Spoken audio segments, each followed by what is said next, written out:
Oof.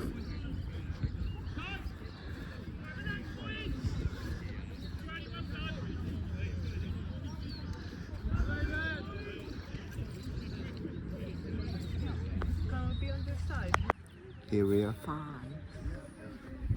About to go and watch John Constable Turner exhibition, like two cultured people. Little bit of football beforehand.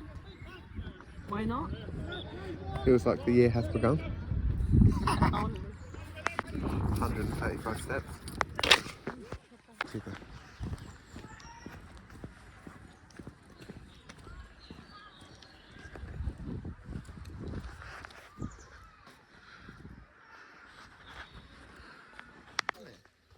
Cool, isn't it? Yeah.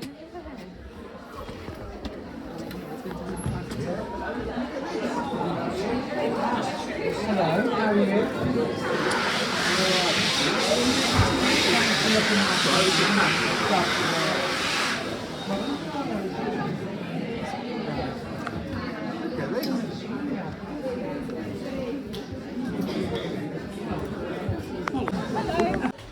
It's 250-year anniversary, I think, of the life and work of John Constable, and we're here in the Constable Memorial Hall about to watch a film about John Constable and Turner. Very cultured indeed.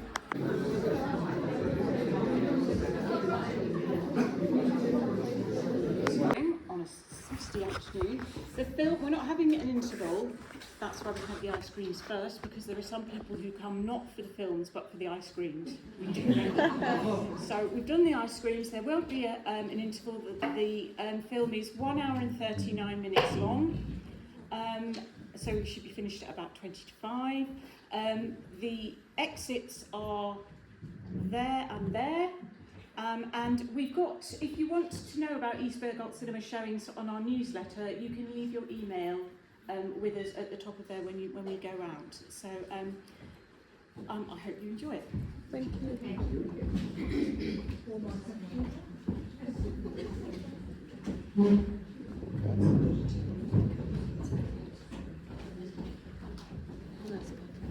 Yeah.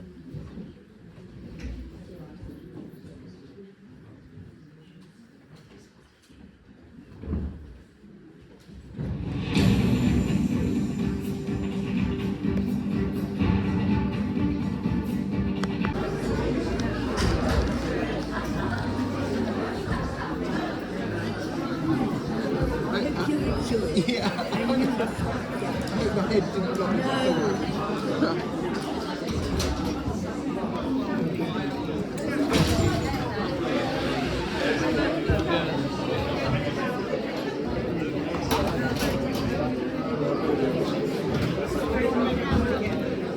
Thank you.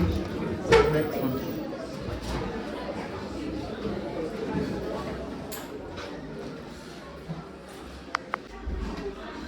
It must be a very old repair. It's got flat head screws.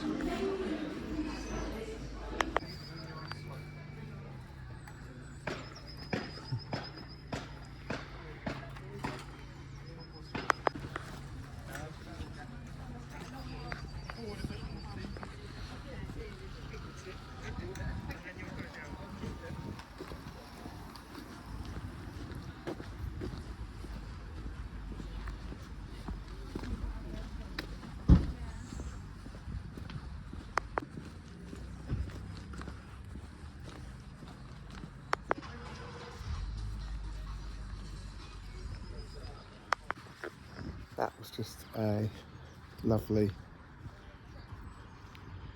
film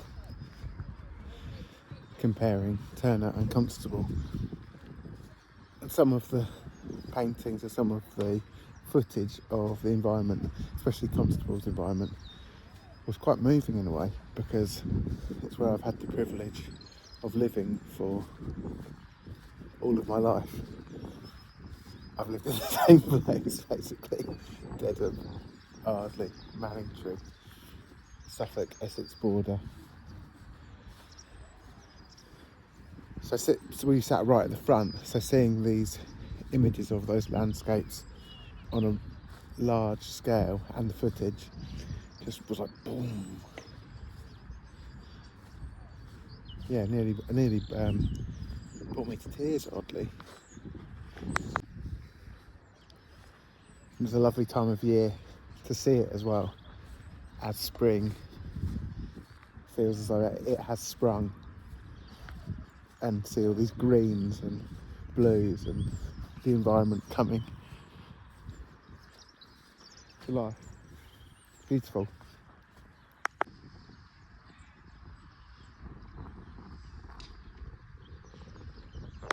And this is just a playing field attached to a recreation ground with village hall in it. But even this feels stunning. It's Saturday today, and if you've watched some of the other videos that I hope are now live, you would have seen that ordinarily I'd walk through to the market and go to a Spanish lesson. But today I just felt so exhausted that I didn't go to the Spanish lesson and laid in till around midday. And sometimes I feel like with busy weeks and having to kind of put on a front, I suppose, or almost in a way, I guess, like a mask, and hold back in some way throughout the week, that I need a few hours of extra sleep just to rebuild my stocks and fortify myself. Just a moment of quietness and calm, and laying until midday has allowed me to emerge feeling re-energised.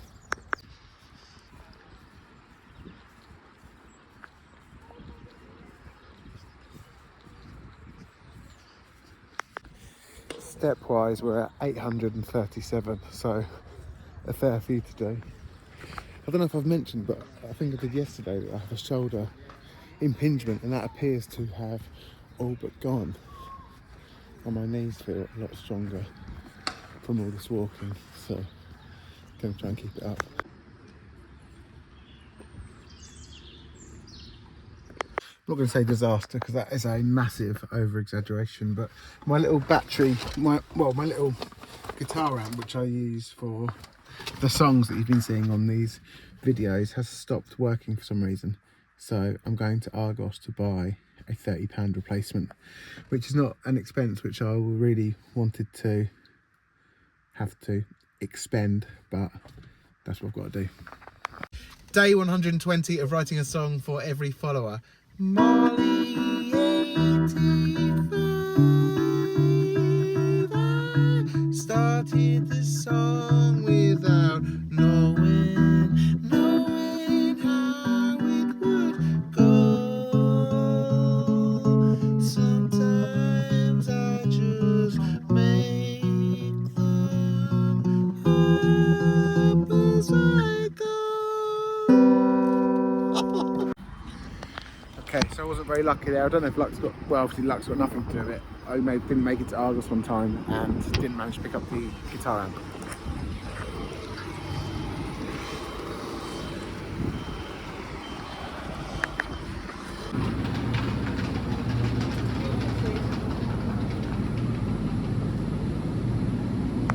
Just done my shopping, which is sort of a workout in itself, and a customer came out, said I've left some shop food in the shop, so I'm just going back in to get that now.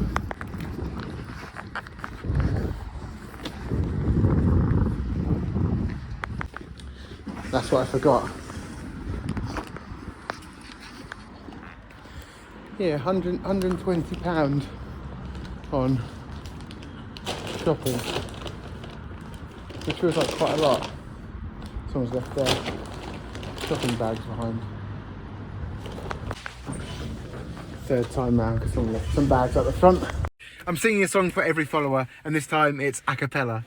Amelia, I'm singing you a song a cappella, 'cause I don't have a working guitar amp anymore.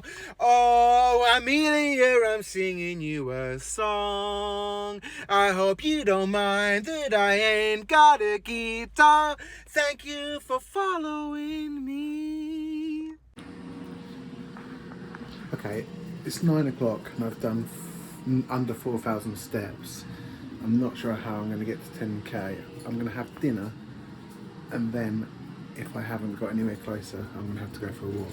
What I've been trying to do today is just live my day as usual, and then see how many steps I actually do without forcing the issue in any way. But we'll see. It's going to lead to probably a manic walk at the end of the day. And what I'm actually going to do is walk up and down the living room to try and pick up some steps. So I've instantly folded. I suppose what I'm trying to do is, rather than stand in the kitchen and wait for my food to cook, is to walk up and down. Okay, it's 10 p.m. and I'm out walking, having only hit 4,000 steps around that so far. So I'm just kind of hitting the road, doing a circuit and trying to get those 6,000 under my belt. I'm not sure if I'm going to get them in the circuit, but we'll see. I've got a bit of a pace on. Well, not massively, but yeah, let's go. If you're interested in knowing, I had sweet potato, roasted vegetables, Palestinian beans, air fried tofu, and some sort of weird so-called empanada thing from Lidl for dinner. And I sat at the end of the bed eating it while Katerina sat at the top of the bed. We didn't want to sit at the table for whatever reason, so we sat not looking at each other. I've been listening to a podcast by a man called David Benatar, who's a philosopher, I suppose, and his kind of main thought, his practice is kind of like around the idea of what's called antinatalism, which is quite a complex and nuanced idea that can be come at from lots of different angles. But the idea is essentially that the idea of procreation, bringing new sentient life into the world, is ethically and morally wrong. And I think that's a really, really interesting idea. It sort of lines up with thoughts that I've had for most of my adult life, or thinking life, I suppose. That living is suffering, and that as much as I enjoy and seek to enjoy my life on a daily basis, that life comes with inherent suffering and traumas built into it that are unavoidable.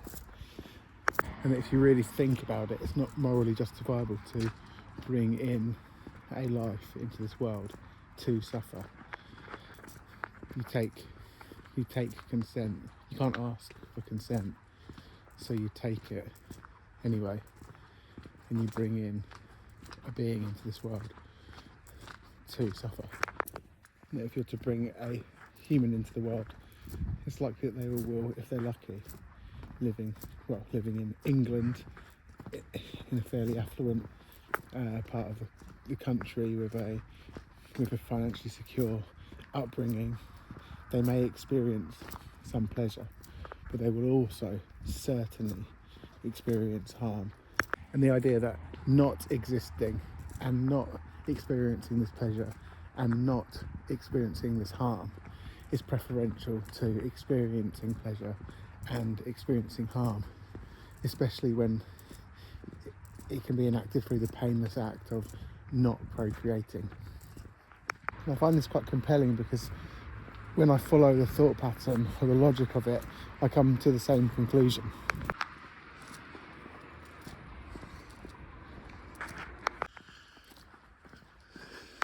And even the greatest of life's pleasures do not outweigh the greatest of life's pains. If you were given the chance to experience 1 hour of the greatest of life's pains and suffering, 1 hour of the most immense suffering that human life has to offer, and then you would be rewarded with 23 hours of the most incredible bliss that human life has to offer. I doubt many or anyone would be able to withstand 30 seconds of the suffering and would say, actually no, I don't want this deal.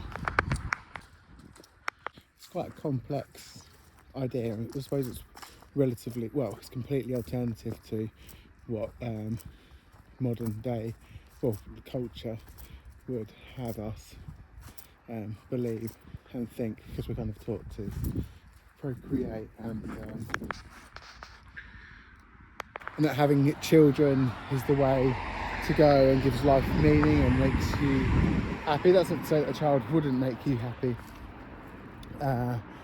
Yeah, anyway, I'm going to stop this thought now, because otherwise I risk just kind of rambling endlessly and getting more and more confusing, as I'm sure you will have noticed in my previous videos.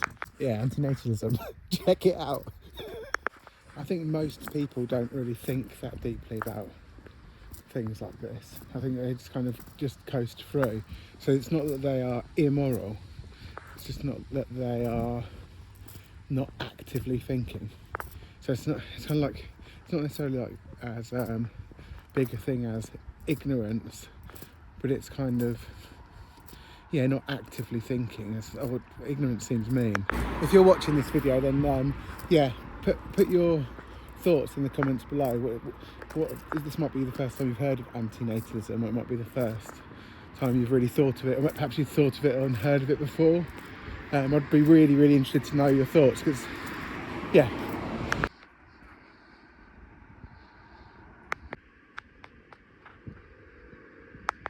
I'm singing a song for every follower. My guitar amp blew up, so this one's a cappella.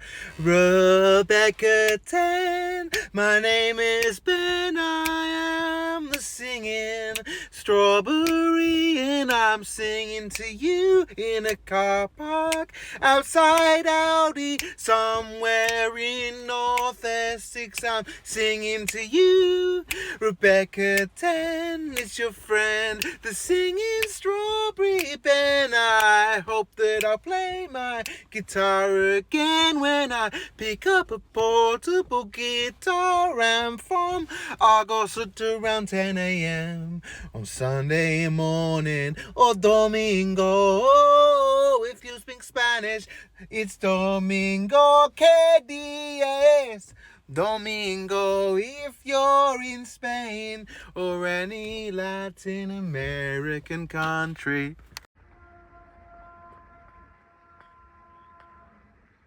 This is not to say that, if just go back to my previous thought, if you already exist, you shouldn't exist.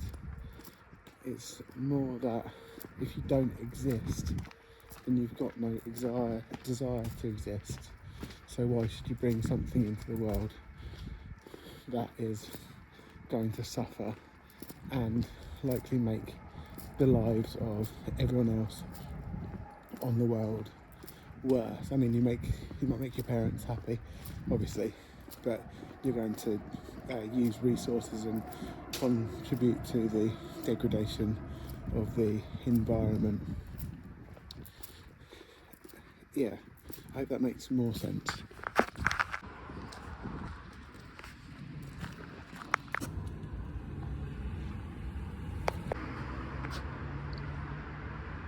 Yeah, I'm not sure how well I'm really articulating these thoughts, because they're kind of percolating in my mind as I walk. But let's say you're walking down the road and get hit by a car, and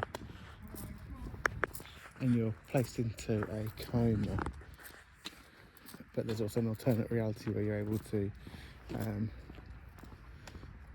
decide whether you exist or not, or whether they switch off the machine. You'd probably decide to exist because you already exist and you have a drive to survive.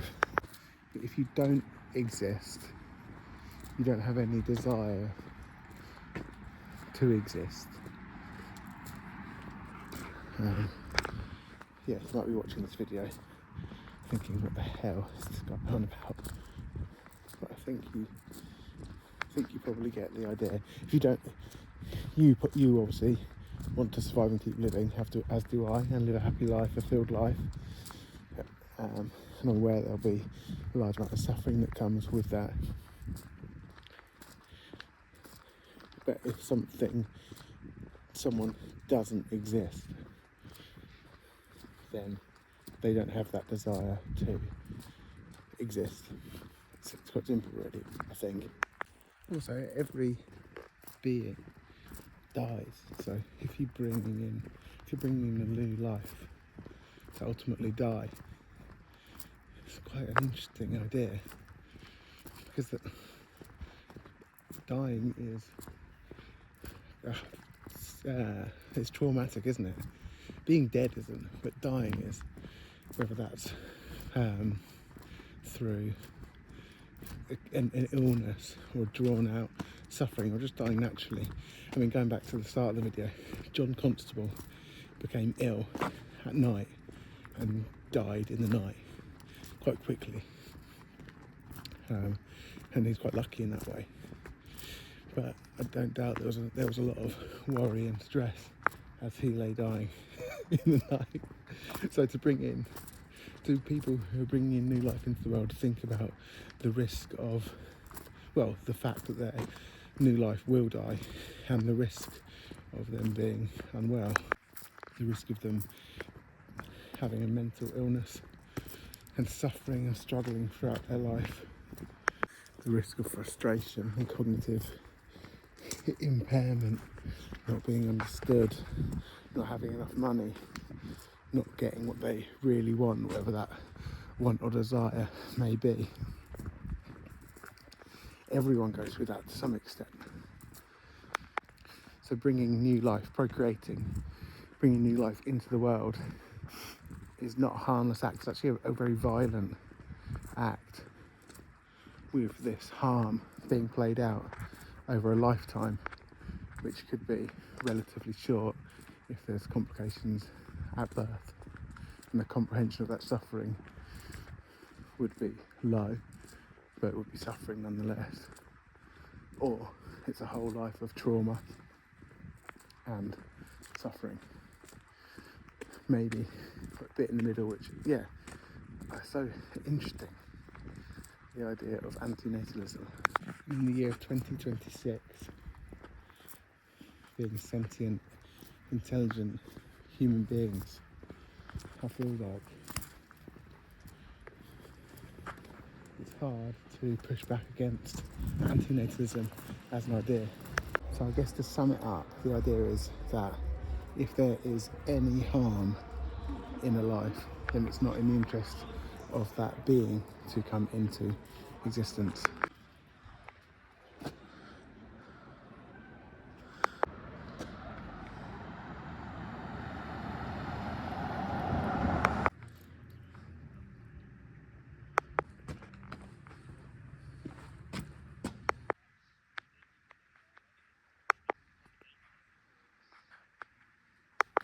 Yeah, life is inherently horrific. We all have a sort of positivity bias that it won't happen to us, or you hear a story of, oh, did you hear about so and so? Oh, they had an accident, or did you hear about so and so? Oh, they've got this disease, or this person died and their life's ruined, or they had a stroke and now they can't see or speak or communicate anymore or walk. And this is all stuff that happens to people. So by bringing a child into existence, you're making a judgment call to bring in a being into the world that is certain to suffer and face horrific things in their life. And I don't use horrific lightly. Just think of some of the things that you know have happened to people in your family or friends. If you're young, this may be quite some way off yet, and you kind of think, oh no, it never happened, but believe me, it does. So if you're bringing in a child or a new being into the world, you're bringing them in and they're completely vulnerable to these harms, and they're 100% likely to endure pain. They're 100% likely to suffer. I mean, I enjoy my life now. I'm sure it's going to get tougher, but I wouldn't be able to make that moral judgment to bring something in to this world that was going to be forced to endure that. Just to go back full circle, I don't think it's morally right or ethically sound to take consent from someone who didn't ask to be here. Antinatalism. Please, if this has got to the point where you've watched this video, or you've watched any of my other ones, then please just put a comment below. Subscribe. Okay, I'm over 10k now. Good night.